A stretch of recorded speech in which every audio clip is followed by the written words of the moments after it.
Again from the YouTube, Salman Khurshid. I am Salman Khurshid from Kashmir. My question is that it is mentioned in Surah Luqman, last verse, no one can predict what is inside the womb of the pregnant woman, but today medical science can. How?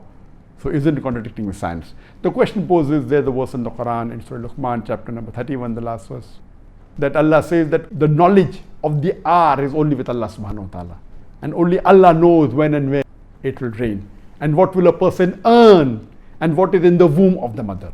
So one of the things that only Allah knows is mentioned in the Quran is what is in the womb of the mother. But unfortunately, some of the translations, especially Urdu translations, they have translated it as only Allah knows what is the sex of the child in the mother's womb, which is not a part of the Quran.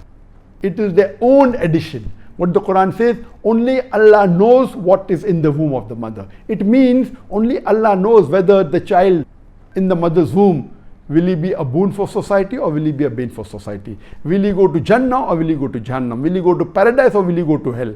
Will he be beneficial for the parents or will he not be beneficial?